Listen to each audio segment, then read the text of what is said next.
Já de volta com o Direto do Plenário, com imagens já do retorno dos ministros, agora para a segunda parte da sessão plenária desta quinta-feira, a última sessão desta semana, que está caracterizada pelo julgamento da ação direta de inconstitucionalidade 4.439. Tivemos o voto do ministro Alexandre de Moraes na primeira parte, abrindo divergência na primeira parte, abrindo divergência do voto do relator ministro Roberto Barroso, que foi proferido na tarde de ontem na sessão plenária do Supremo. Agora, a expectativa dos votos dos demais ministros neste processo que você acompanha ao vivo direto do plenário. Declaro reabertos os trabalhos desta sessão do Supremo Tribunal Federal, dando sequência ao julgamento da ação direta de inconstitucionalidade 4.439, relatada pelo ministro Roberto Barroso. Após o voto do ministro Alexandre de Moraes, que divergiu do relator para julgar improcedente a presente ação, passo a palavra ao senhor ministro Edson Fachin para voto. Senhora Presidente, eminentes pares, permito-me inicialmente, senhora Presidente, saudar Vossa Excelência por ter pautado este tema e esta demanda para usar o étimo do vocare. Este é um tema que chama mesmo a função jurisdicional de índole constitucional desse Supremo Tribunal Federal e, portanto, nada mais oportuno e relevante do que temas dessa natureza e dessa dimensão. Creio que, senhor presidente, a divergência inaugurada pelo eminente ministro Alexandre de Moraes, por si só, já é um enaltecimento ao respeitável e respeitoso voto do eminente relator, ministro Luiz Roberto Barroso. Respeitável pela fundamentação, especialmente de índole constitucional, e respeitoso porque Sua Excelência, como soe acontecer, teve a sensibilidade de apreender nas premissas de seu voto a dimensão aberta e plural que há, por certo, de governar as sociedades que pretendam ser verdadeiramente democráticas. Enalteço, portanto, o eminente ministro relator, o ministro Luiz Roberto Barroso, que ao início do seu voto enalteceu com o brilho costumeiro tema que, como esse, suscita diferentes compreensões. E Sua Excelência expôs a perspectiva que lhe pareceu correta para desatar o caso concreto,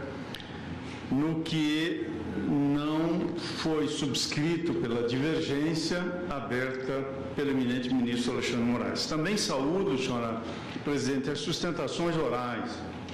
Nós tivemos um conjunto expressivo de sustentações orais, obviamente divergentes do ponto de vista das perspectivas, mas coerentes nas premissas e conclusões que apresentaram e aportaram à tribuna desse Supremo Tribunal Federal aquilo que efetivamente se espera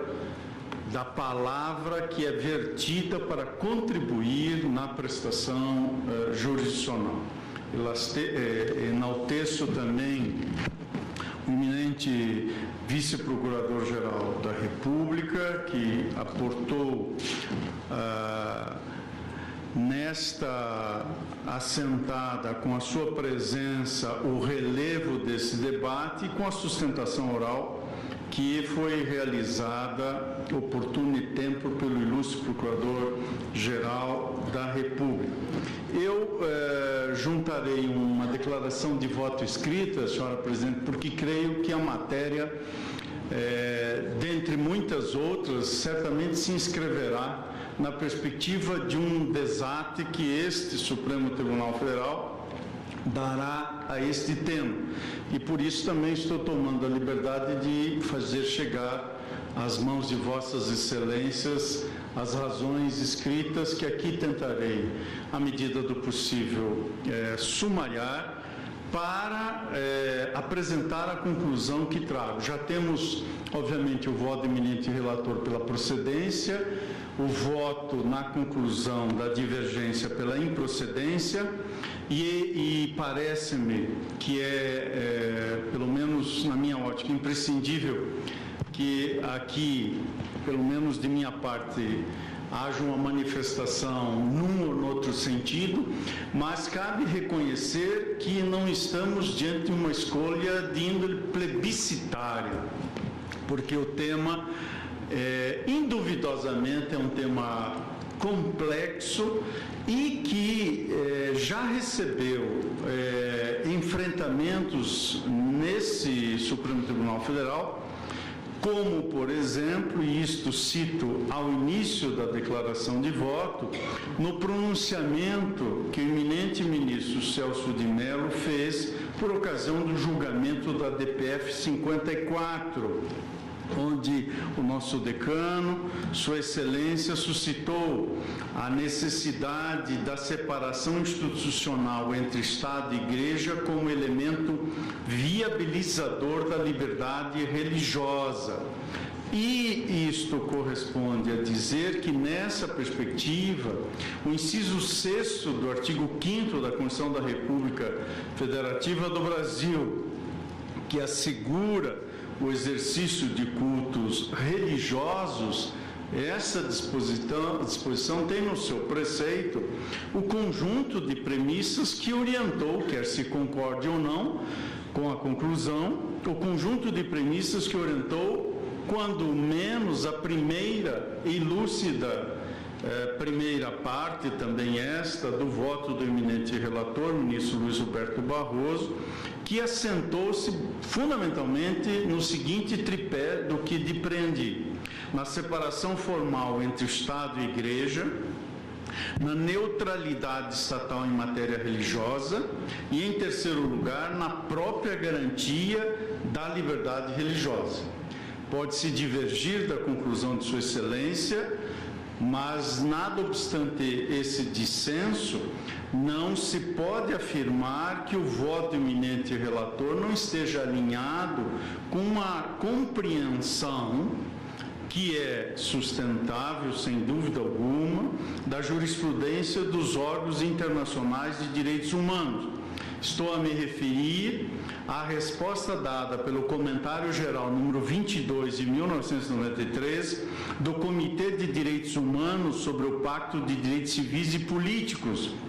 da Organização das Nações Unidas sobre o direito à liberdade de pensamento, de consciência e de religião neles previstos. E aqui reproduzo o comentário, na parte em que fiz uma tradução livre para este efeito, dizendo ao comitê que é da sua compreensão que se permite o ensino em escola pública de temas como a história geral das religiões e éticas selecionadas de um modo neutro e objetivo. Portanto, estou a dizer que o voto de Sua Excelência, o eminente relator, como disse, quer se concorde ou não com a sua conclusão, encontra, como não poderia deixar de ser, uma fundamentação nessa perspectiva e nesses comentários do Comitê de Direitos Humanos que acabo de mencionar e na boa doutrina, dentre outros autores, do professor Cansado Trindade no seu Tratado de Direito Internacional de Direitos Humanos, que aqui menciono quando se referem a estes comentários, especialmente os comentários gerais aos quais me refiro, que foram concebidos como elementos de interpretação das disposições do pacto que mencionei e expressão da experiência acumulada pelo comitê ao considerar determinadas questões do ângulo do pacto. Portanto, apesar desses comentários não terem caráter vinculante, não se pode descurar tratar-se de parecer exarado não apenas por um órgão de composição plural com expertise no pacto, mas também cujas funções incluem tomar conta ou tomar em conta alegações de não cumprimento e de violação das obrigações nele assumidas pelos Estados-partes. Isto não quer dizer, todavia, que não se pode aplicar a chamada regra de interpretação evolutiva. Portanto, esta interpretação a que me refiro em relação aos comentários e que se encontra também permeando o voto do eminente relator, não está, em meu modo de ver, imune a esta regra de interpretação evolutiva, tal como disposta no artigo 31, item 3 da Convenção de Viena sobre Direito dos Tratados, aprovada pelo Decreto Legislativo 496 de 2009 e promulgada pelo Decreto 7030 do mesmo ano da Presidência da República. Também entendo, e com isso enalteço mais uma vez o voto do eminente relator, que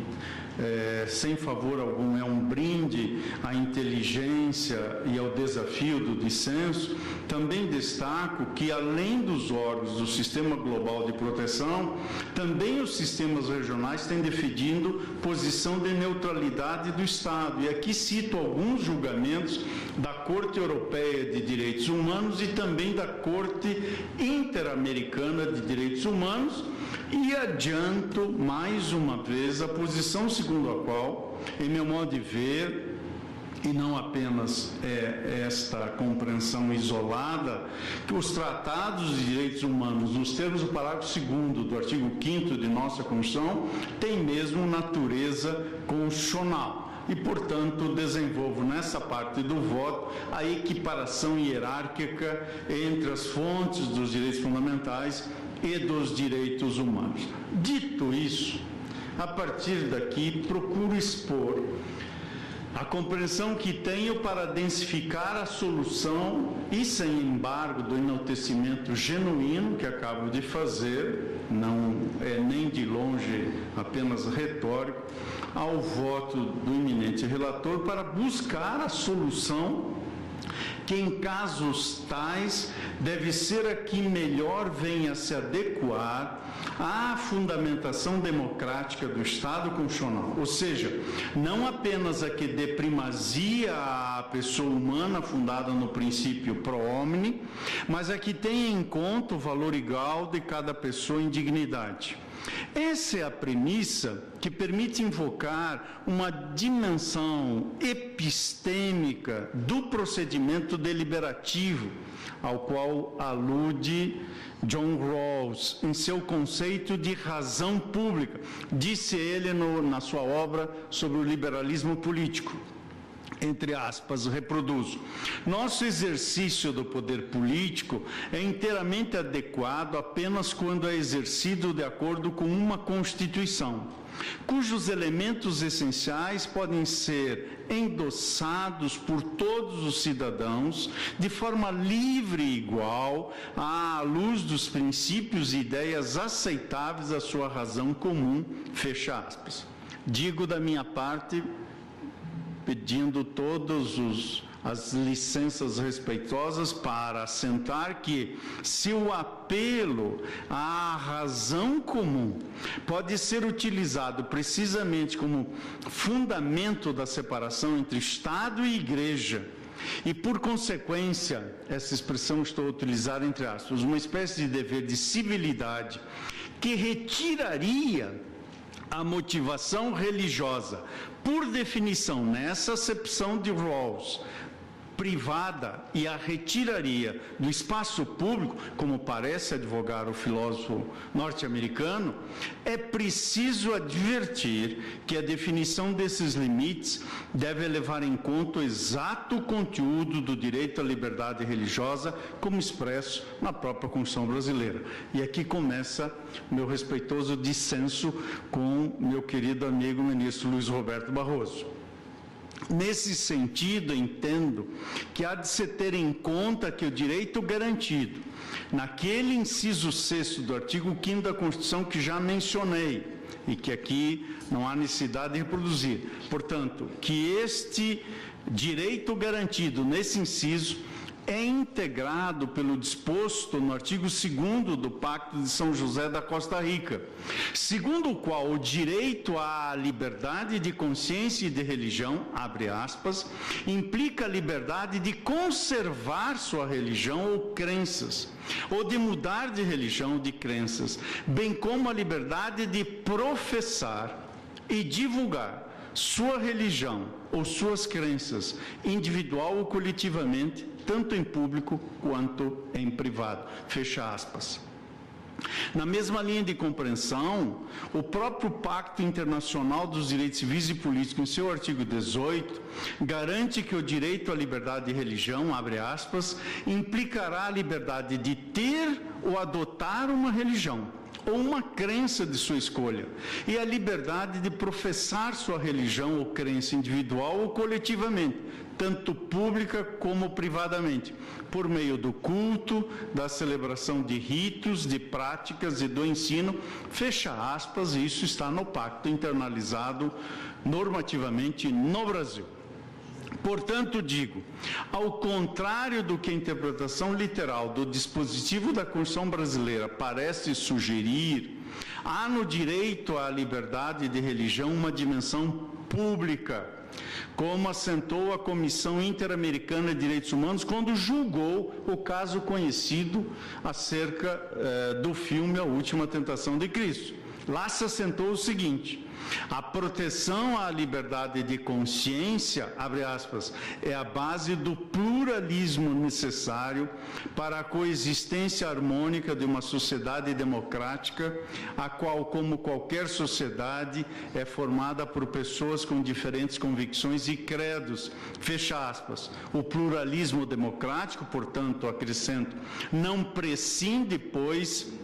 de convicções, inclusive religiosas e particulares. Essa conclusão é ainda mais evidente caso se tenha em conta que a religião é, para quem segue ou deseja seguir seus preceitos, mais do que uma simples visão de mundo, mas a condição de verdadeira existência. Isto quem disse foi a Corte Europeia de Direitos Humanos, no caso Cognicatis versus Grécia, caso 14.307, julgado em 1978, e que aqui reproduzo em tradução livre. Lá assentou a Corte Europeia de Direitos Humanos. Como garantido no artigo 9º, a liberdade de pensamento, consciência e religião é um dos fundamentos de uma sociedade democrática nos termos da Convenção. É, na sua dimensão religiosa, um dos elementos mais vitais que constrói a identidade dos que creem e sua concepção de vida, mas é também um valor precioso para os ateus, agnósticos, céticos e os que não se manifestam. O pluralismo, continuou a Corte Europeia de Direitos Humanos, o pluralismo indissociável de uma sociedade democrática que foi conquistada a duras penas ao longo dos séculos, depende dele. Enquanto a liberdade religiosa é primeiramente um tema de consciência individual, ela também implica, entre outras, disse a Corte ainda, a liberdade de manifestar sua religião. E concluiu neste trecho do julgamento a Corte Europeia de Direitos Humanos: dar testemunho em palavras e ações está diretamente ligado à existência de convicções religiosas, e aqui fecho aspas. E, portanto, assim entendo que é incorreto afirmar que a dimensão religiosa coincide apenas com a espacialidade privada. Isso não significa, porém, que o espaço público possa ser fundado por razões religiosas. A própria Constituição Federal, no inciso 8º do artigo 5º, estabelece um limite preciso Abre aspas. Ninguém será privado de direitos por motivo de crença religiosa ou de convicção filosófica ou política, salvo se as invocar para eximir-se de obrigação legal a todos imposta e recusar-se a cumprir prestação alternativa fixada em lei, fecha aspas. A melhor interpretação desse dispositivo de nossa Constituição, entendo, não pode olvidar do disposto no Pacto de São José da Costa Rica e no Pacto Internacional de Direitos Civis e Políticos. Não está a Constituição brasileira exigindo que a religião fique restrita à consciência. Não são, pois, os motivos, religiosos ou não, que são limitados por ela, mas a sua invocação, isto é, fundamentar-se a recusa da obrigação em argumentos exclusivamente religiosos. Portanto, a barreira não é do espaço público, mas é institucional. Em outras palavras, as instituições democráticas formam um filtro que obsta que razões religiosas sejam utilizadas como fonte de justificação de práticas públicas. E para fazer uma citação não religiosa, cito o filósofo alemão Jürgen Habermas, que na sua obra, precisamente sobre religião na esfera pública, entre outras afirmações, disse Habermas: todas as decisões públicas que podem ser executadas devem ser formuladas em uma linguagem que seja igualmente acessível a todos os cidadãos, e também deve ser possível justificá-las nessa linguagem. Ora, digo então, a separação entre igreja e Estado não pode, portanto, implicar o isolamento daqueles que guardam uma religião à sua esfera privada. E aqui parece-me algo essencial. O princípio da laicidade não se confunde com laicismo. O princípio da laicidade, em verdade, veda. E aqui valho-me do pensamento magistral do professor Álvaro Ricardo de Souza Cruz, de Bernardo Augusto Ferreira Duarte e Alessandra Sampaio Ferreira, que são autores de estudo extraordinário, a meu modo de ver, publicado em Belo Horizonte, denominado A Laicidade para Além de Liberais e Comunitaristas. Disseram os eminentes professores mineiros: o princípio da laicidade, em verdade, veda que o Estado assuma como válida apenas uma crença ou uma descrença religiosa, em ambos os casos, ou uma determinada concepção de vida em relação ao horizonte da fé. Não se trata, assim, de identificar quais argumentos de origem religiosa são ou não racionais, mas simplesmente reconhecer que a pretensão de validade de justificações públicas não é mesmo compatível com dogmas. Poder-se-ia aduzir que tal interpretação, ao exigir sobretudo das autoridades públicas uma tradução, para usar o vocábulo de Habermas, uma tradução de eventuais convicções religiosas na justificação de sua atuação institucional, poderia-se, portanto, aduzir que tal interpretação acabaria por impor aos que observam determinada religião um esforço desproporcional em relação aos que não a têm. O ônus, no entanto, é comum. Os que não observam qualquer preceito religioso também devem esforçar-se por apreender as contribuições feitas ao debate público por aqueles de determinada confissão ou prática. Isso é o pluralismo, ou, na expressão de Habermas, é a ética da cidadania democrática.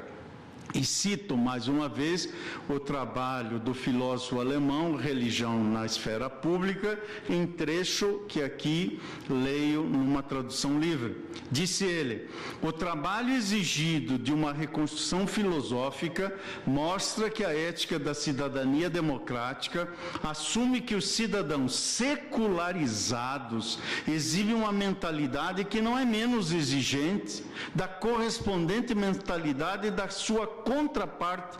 religiosa. É por isso que as cargas cognitivas que ambos os lados devem suportar para desenvolver atitudes epistêmicas apropriadas não são de nenhuma forma assimetricamente distribuídas. Essa é a citação que faço de Habermas. O pluralismo, acrescento, de uma sociedade democrática exige, pois, de todos cidadãs e cidadãos, processos complementares de aprendizado a partir da diferença. Isso implica reconhecer que a própria noção, aqui já foi dita e repetida, a noção de neutralidade do Estado, como expectativa normativa de um princípio da laicidade, é ela própria, essa expressão, sujeita ao diálogo, ao debate e ao aprendizado. Esse processo de aprendizagem é um processo de cidadania e faz parte do direito à educação. Com efeito, é por meio desse processo que a educação, e aqui estou a citar o artigo 26, item 2, da Declaração Universal de Direitos Humanos, dizendo que é por meio desse processo que a educação, diz a Declaração Universal de Direitos Humanos, deve favorecer a compreensão, a tolerância, a amizade entre todas as nações e todos os grupos raciais ou religiosos, assentou a Assembleia Geral das Nações Unidas nesse item 2 do artigo 26 da Declaração Universal de Direitos Humanos, que foi posteriormente repetido esse dispositivo no Pacto Internacional sobre Direitos Econômicos, Sociais e Culturais. Portanto, o que podemos chamar de preparo para o exercício da cidadania, objetivo imposto pelo texto constitucional, o direito à educação,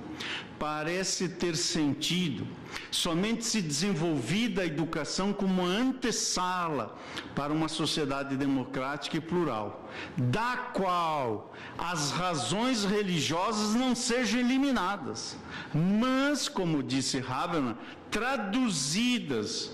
o que evidentemente pressupõe sua abertura a todos. A escola deve espelhar o pluralismo da sociedade brasileira. Ela deve ser um microcosmo da participação de todas as religiões e também daqueles que livremente optaram por não ter nenhuma. A escola deve promover a responsabilidade para com o outro, em maiúsculas, para com o outro, que conforme aqui já disse magistral lição do professor da Pontifícia Universidade Católica de Minas Gerais, Álvaro Ricardo de Souza Cruz, não se limita à responsabilidade para com o outro, não se limita ao ateísta ou ao religioso. E é por isso a sua advertência de que a não intervenção estatal assume uma outra perspectiva. Leia o trecho do texto que citei de Álvaro Ricardo de Souza Cruz, que diz, em meu modo de ver, de forma lapidar: o Estado não deve, pois a ele é vedado, obrigar uma repartição pública, não deve obrigar a uma repartição pública ostentar qualquer símbolo religioso ou de qualquer crença ou descrença que seja. Tampouco não deve proibi-los, seja no ambiente público ou no ambiente privado. Só assim ele valoriza, o Estado valoriza devidamente todo e qualquer tipo de projeto de vida. Só assim ele considera o diferente em sua devida conta. Só assim ele se apresenta como um Estado que não é católico, protestante, budista, islâmico, ateu, agnóstico ou o que quer que seja, para se tornar um Estado de todos e para todos. Pensada dessa forma, diz o ilustre professor Mineiro, a laicidade assume a condição de uma proteção constitucional deveras ampliada, e o faz por tentar transcender o plano meramente existencial, em busca de uma postura ética diferenciada, humana, em sua maior expressão. Há assim, e aqui já estou rumando para a conclusão, senhora presidente, há assim na garantia da gestão democrática do ensino público, inciso 6º do artigo 206 da Constituição, possibilidade para o Estado, leia-se União, Estados e Municípios, deliberar sobre a forma como será ministrado o ensino religioso. Por evidente, tal conclusão não permite que se deixe de atender aos demais objetivos da educação, tal como são fixados pela Constituição e pelos tratados de direitos humanos. Assim, entendo que não há como deixar de reconhecer que, conquanto possa ser confessional, o ensino religioso não pode ser obrigatório. Parágrafo 1º do artigo 210 da Constituição. Além disso, porque se fundamenta na própria pluralidade democrática, não pode o ensino, seja confessional, seja interconfessional, ou seja não confessional, não pode o ensino tornar-se proselitista ou desrespeitar a diversidade cultural religiosa do Brasil, o que abrange também as religiões confessionais, que se afirmem pelos usos, costumes e tradições. Por isso tudo, ao invés de afrontar a norma constante dos parágrafos 1º e 2º do caput do artigo 33 da Lei de Diretrizes e Bases da Educação Nacional, vai, em meu ver, ao encontro, e não de encontro, do texto constitucional, e aqui reproduzo o dispositivo da lei que me escuso de ler. No mesmo sentido, entendo que não há, no tratado internacional, objeto, e de alguma forma objeto da impugnação, que acabe por impor ou de qualquer forma constranger a essência da liberdade religiosa expressa na garantia da liberdade e da pluralidade, pois limite-se a prever, abre aspas, estou a citar o tratado, que o ensino religioso católico e de outras convicções religiosas e de outras, aqui há uma conjunção, e de outras confissões religiosas, de matrícula facultativa,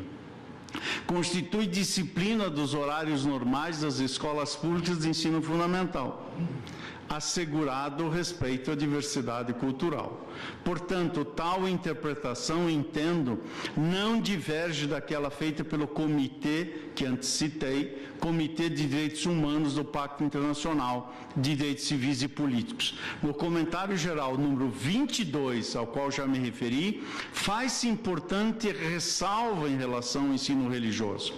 O ensino confessional somente é incompatível com o pacto se não forem garantidas as dispensas ou, e agora reproduzo a frase do próprio pacto, ou alternativas que harmonizem o ensino com os desejos dos pais e guardiães, fecha aspas. Nos estritos limites do texto constitucional, a facultatividade e ênfase no respeito à pluralidade não excluem, portanto,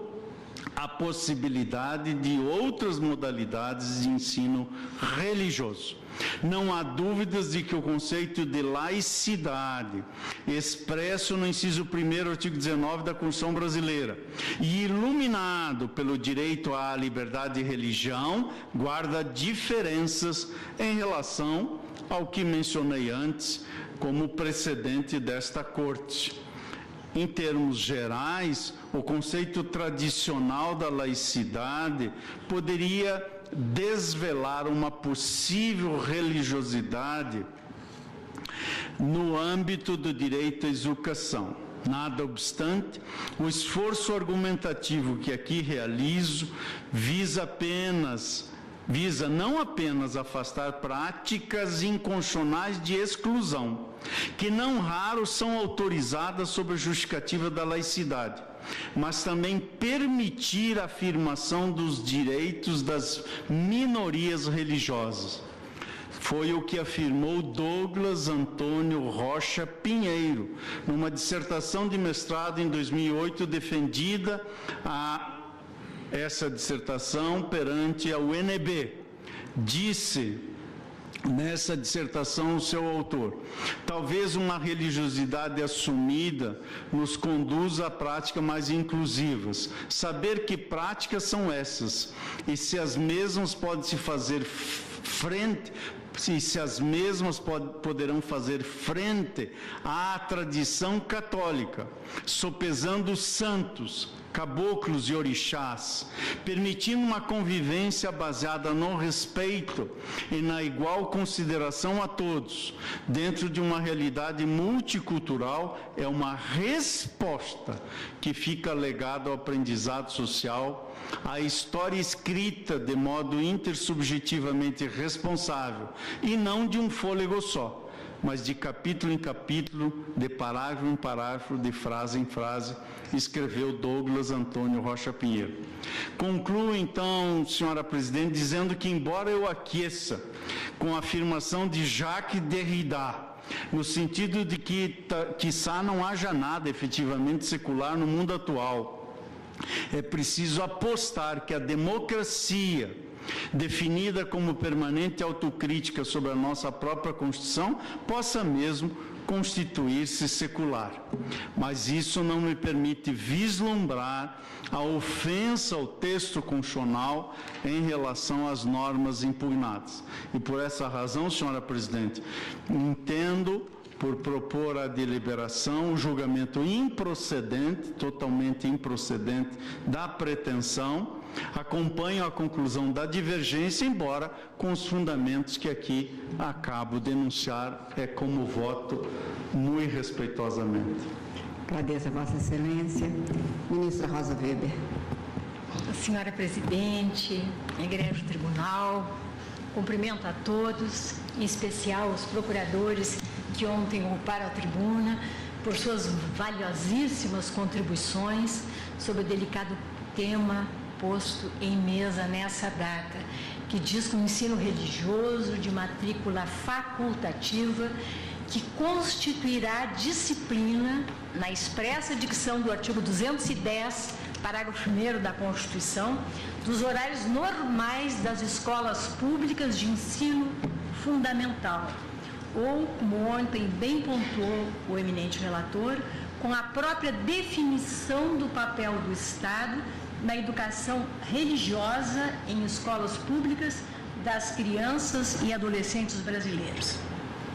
A presente ação direta de inconstitucionalidade, ajuizada pelo Procurador-Geral da República, em busca de interpretação conforme a Constituição, direciona-se, eu rememoro mais uma vez, ao artigo 33, caput e parágrafos 1º e 2º da Lei de Diretrizes e Bases da Educação e ao artigo 11, parágrafo 1º do Acordo entre o Brasil e a Santa Sé, pedindo vênia aos que aqui defendem e ontem defenderam posições diversas, todas da maior respeitabilidade, em tema, repito, tão sensível, de tamanha complexidade. Eu comungo da compreensão exposta com habitual maestria pelo eminente relator de que a exegese sistemática e harmônica dos textos constitucionais envolvidos, a saber, o já citado artigo 210, parágrafo 1º, e os artigos 5º, inciso 6, que consagra a liberdade religiosa, e o artigo 19, inciso 1 da Constituição, de onde se extrai o princípio da laicidade do Estado, leva, na minha compreensão, ao endosso da tese de que o ensino religioso nas escolas públicas brasileiras de ensino fundamental de matrícula facultativa, repito, na dicção constitucional, só pode ser o de natureza não confessional. Vale dizer, não pode ser ou estar vinculado a qualquer religião, ou a religião ou crença religiosa alguma, o que compreende o ensino religioso interconfessional ou ecumênico, sob pena, na minha compreensão, de comprometimento do próprio princípio da laicidade, que implica absoluta neutralidade do Estado frente à pluralidade de crenças e orientações religiosas e não religiosas da população brasileira, de modo a ensejar uma pacífica convivência entre os que professam essas diferentes confissões e a ensejar também respeito aos indivíduos que optam por não professar religião alguma. Uma vez, senhora presidente, já explanadas com clareza e detalhamento as diferentes posições sobre o tema, seja pelo eminente relator no seu juízo de procedência, seja pelos ministros Alexandre de Moraes e Edson Fachin, que divergiram em seu juízo de improcedência, e cumprimentando a todos pelos brilhantes votos produzidos, eu, como endosso, com a devida vênia, a primorosa fundamentação do eminente relator, e não digo mais, nem melhor, e nem poderia, do que Sua Excelência, no voto escrito que preparei e que juntarei aos autos, vou me limitar aqui, senhora presidente, a acompanhar o voto ontem proferido, apenas com uma breve referência a um excelente artigo de Marília de Franceschi Neto Domingos sobre o ensino religioso e o Estado laico, uma lição de tolerância. Dentre outras fecundas reflexões, destaca esta eminente professora ser a escola o espaço onde os diferentes universos culturais de uma sociedade plural como a nossa, com tantos Brasis a compor o Brasil, onde esses espaços culturais diferentes se encontram, onde os conflitos podem se acirrar ou ser desarmados, com ênfase ainda à ideia, e nesse ponto, uma absoluta convergência com o voto que acabou de ser proferido pelo eminente ministro Fachin, com ênfase à ideia de que o conviver com as diferenças estimula a tolerância de que todos estamos tão necessitados. Sublinha ainda a eminente professora que a laicidade, em absoluto, se opõe ou exclui as religiões e suas manifestações públicas, nem o ensino religioso, e muito menos a de interferir nas convicções pessoais daqueles que optam por não professar religião alguma, garantindo, isto sim, forte no princípio da neutralidade do Estado, no princípio da liberdade religiosa e no de respeito ao pluralismo que a ela, a laicidade, embasam, garantindo assim aos cidadãos que nenhuma religião, crença ou igreja se valha do Estado para seus objetivos, ou mesmo que se estabeleça a valorização de uma em detrimento de outras, ao não privilegiar qualquer delas, o que não se poderia obviar no tema de que aqui se cuida, no mínimo pelo número imenso de cultos religiosos que há no Brasil, como emerge dos dados trazidos pelo eminente relator, e ainda me foi ressaltado pelo eminente arcebispo de Porto Alegre, Dom Jaime, que esteve comigo em audiência com relação a este processo, e a quem eu tributo o maior respeito e a maior admiração. Entendo eu,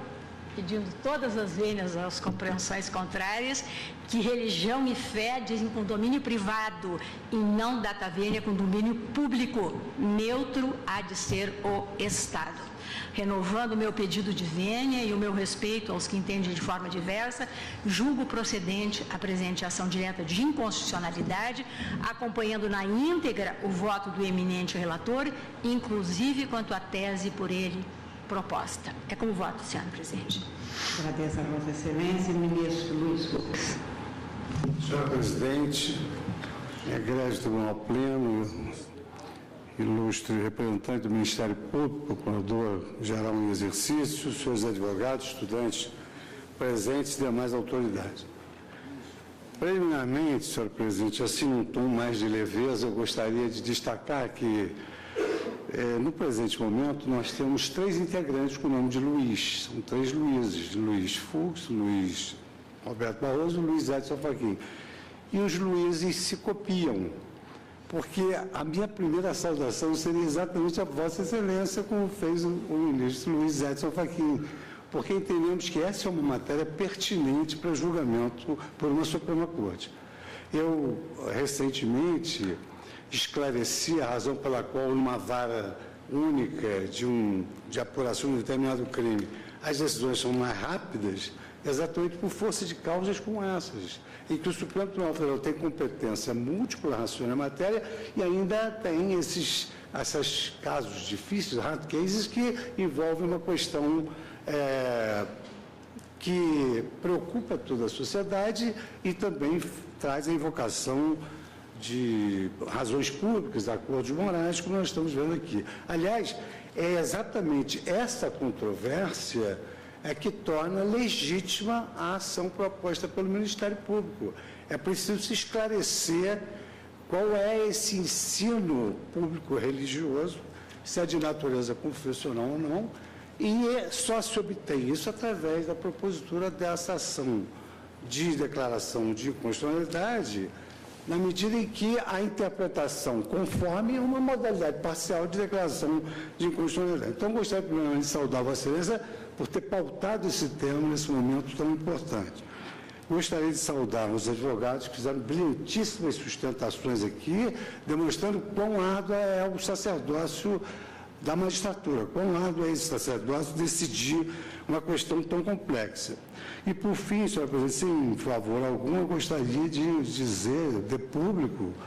que eu assisti aqui um dos mais brilhantes votos sobre o ângulo justo filosófico proferidos nesta corte pelo eminente ministro Luiz Roberto Barroso.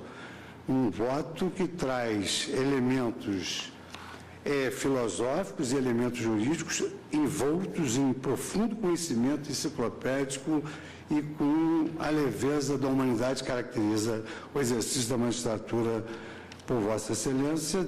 Sua Excelência, depois de tantos anos de advocacia.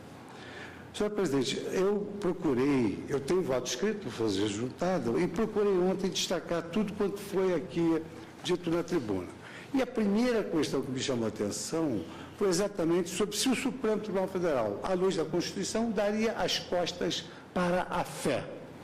Eu nunca me esqueço, quando assistia, no início da minha carreira na CJ, um programa do Supremo Tribunal Federal, quando Vossa Excelência, ministra Carmen Lúcia, afirmava: nós somos juízes da Constituição. Pois bem, não é preciso percorrer muito a Constituição Federal para verificar que já no seu preâmbulo se afirma que a Constituição da República Federativa do Brasil,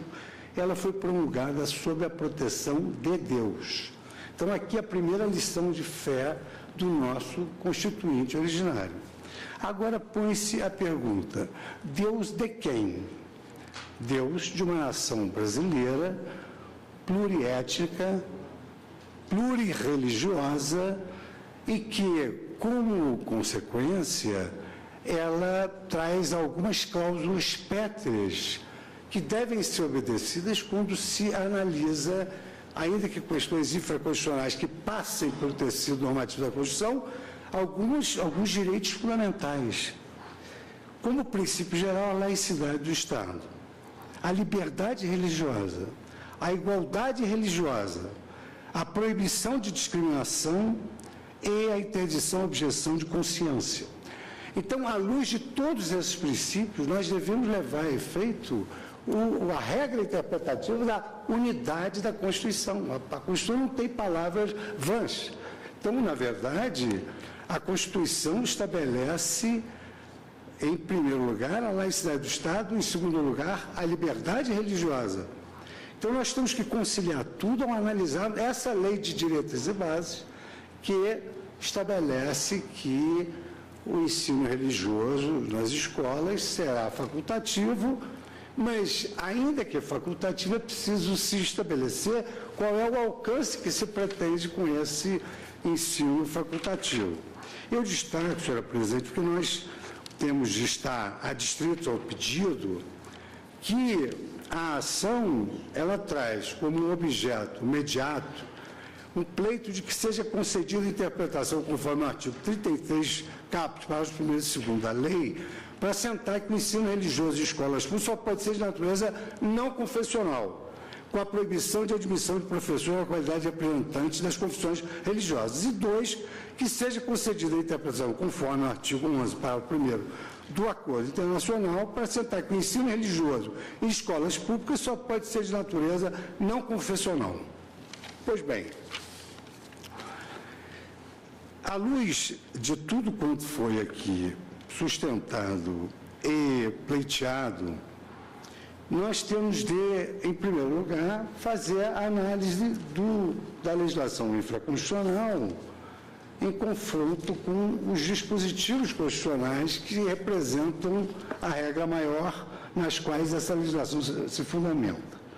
Então, o artigo 19 da Constituição Federal adveda completamente à União, aos Estados, ao Distrito Federal, qualquer forma de aliança com representantes de credos religiosos. E o artigo 210, parágrafo 1º, o ensino religioso de matrícula facultativa constituirá disciplina dos horários normais, já que há uma certa antinomia, porque a matrícula facultativa não está no horário, como Vossa Excelência destacou, na grade horária. Então, de alguma maneira, essa pessoa que não for matriculada estará numa situação de excepcionalidade. Ainda com relação ao que foi aqui trazido ontem na tribuna, alegou-se que o judiciário não teria capacidade institucional para dirimir esse conflito, porque esse conflito, ele, na verdade, não é um conflito, porque a lei diz tudo que está aqui expresso no artigo 33, e, na origem, a voluntas legis do Constituinte, segundo aqui se depreendeu da fala do último orador, que foi Constituinte, a ratio era exatamente estabelecer o ensino religioso católico, porquanto a maioria parlamentar era, e ainda digamos assim, pertencente à religião católica. Ora, essa manifestação do próprio Constituinte, estabelecendo que a vontade era que o ensino fosse efetivamente católico, revela que o que se pretende é que o ensino seja confessional. Isso foi declarado aqui da tribuna explicitamente. E exatamente é com relação a esse ensino confessional que a ação se dirige, para que se faça ponderações sobre se é razoável que o espaço público da escola pública tenha um ensino confessional, quando, na verdade, esse não é um espaço adequado para que se possa transmitir lições de fé para crianças, jovens e adolescentes. É verdade, há colégios religiosos, são colégios religiosos caros. Mas, por outro lado, ad impossibilia nemo tenetur. É absolutamente inverossímil a possibilidade de os colégios oferecerem professores para 140 religiões. Quer dizer, o direito, ele vive para o homem, para a realidade. São 140 religiões. Evidentemente que o Estado não tem condições de contratar professores para lecionarem 140 religiões. Por outro lado, essa contratação de professores religiosos, no meu modo de ver, ela também atinge, de alguma maneira, o princípio da isonomia em relação aos professores leigos, que optaram por essa licenciatura exatamente por o Estado é laico. Muitos deles poderiam se dedicar ao estudo profundo da religião se soubessem que haveria a necessidade de submeter a um concurso público com conhecimento profundo da religião. Só lá tem hoje até em São Paulo, uma universidade espírita, que ensina exatamente toda a crença espírita com os seus consectários. Mas o que mais me chamou a atenção aqui, senhora presidente, foi que um dado trazido pelos amigos de Cúria, todos, e os advogados, enfim, todos com um brilhantismo em vulgar, foi exatamente o fato de que o destinatário dessa política pública são as crianças e os adolescentes. Essa é que é a questão, para mim, mais delicada. O Supremo Tribunal Federal julgou a obrigatoriedade de os colégios admitirem crianças especiais, para que, na formação da criança, ela se habituasse a ser tolerante com a diferença. Ora,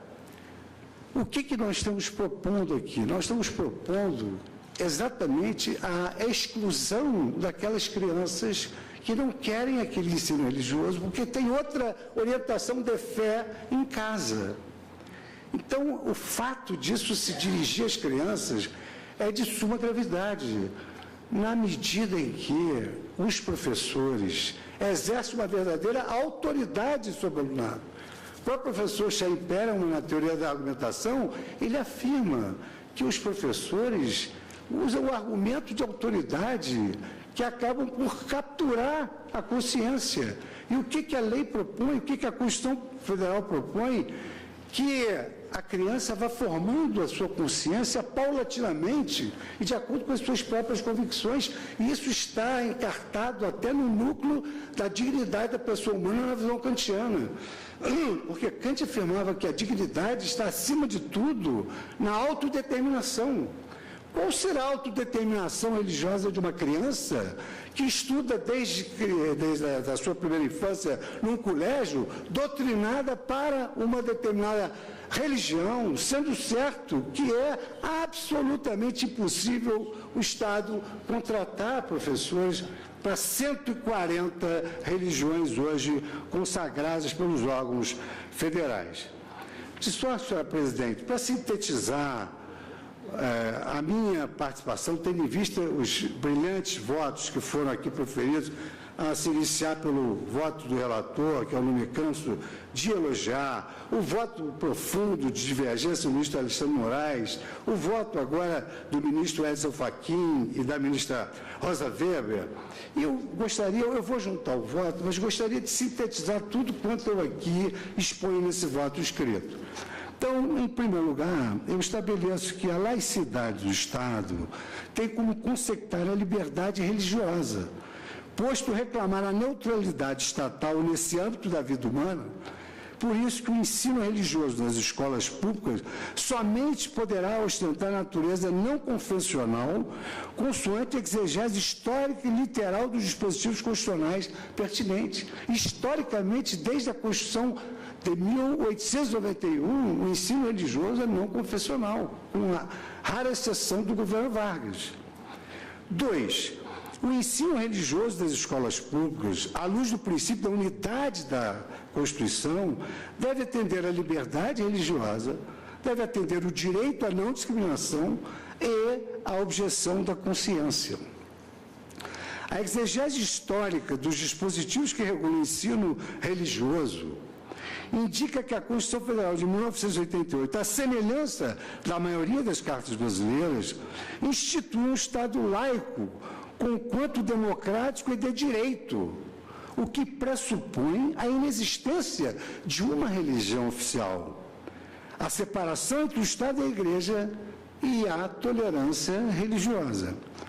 A confessionalidade do ensino público, com a devida vênia dos que entendem o contrário, ultraja de forma bifronte a liberdade individual religiosa e a igualdade da mesma natureza, ou seja, a igualdade religiosa, ao impor uma preconcepção religiosa, o que implica inequivocamente no vedado proselitismo.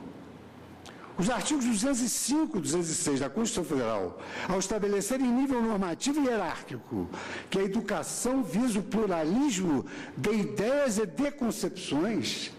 estimula a liberdade de eleição da crença pessoal como cultura guardada no órgão de fé de cada cidadão.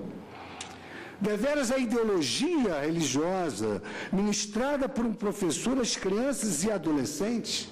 invade a autodeterminação dos alunos no campo da fé, atingindo o núcleo da dignidade humana na visão kantiana, tanto mais que o argumento da autoridade, à luz da teoria da argumentação, encerra o denominado argumento da autoridade, que captura a consciência alheia. A contratação de representantes religiosos para o ensino público, mercê de violar os princípios da isonomia e do pluralismo religioso, incide na máxima ad impossibilia nemo tenetur, porque é insuficiente o número de profissionais do ensino para esse fim, como ontem demonstrou à sociedade o voto do ministro Luiz Roberto Barroso. O artigo 11 do Acordo entre a República Federativa do Brasil e a Santa Sé, relativo ao Estatuto Jurídico da Igreja Católica no Brasil, deve ser interpretado conforme a Constituição, a ponto de estabelecer que o ensino confessional, ele efetivamente está em antinomia com o cânone da laicidade estatal.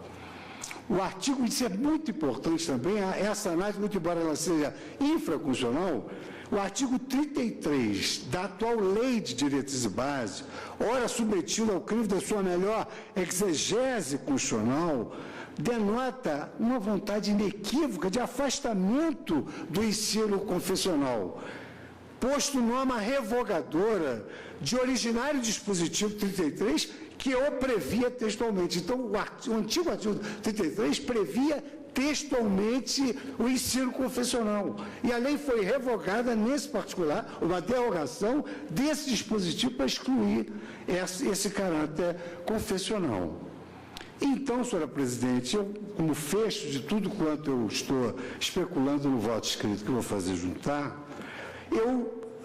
assento que a educação pública religiosa, universalista e não confessional, com a devida vênia, é a única apta a promover gerações tolerantes, que possam viver em harmonia com diferentes crenças na sociedade plural, ética e religiosa, como sonho ocorrer no nosso Brasil. Eu acompanho, senhora presidente, integralmente o voto do relator, inclusive com relação às medidas de apoio para dar efetividade à decisão. Agradeço a Vossa Excelência. Senhores ministros, em razão do horário, eu proponho a suspensão deste julgamento e a sua continuidade. Como na próxima quarta-feira não teremos,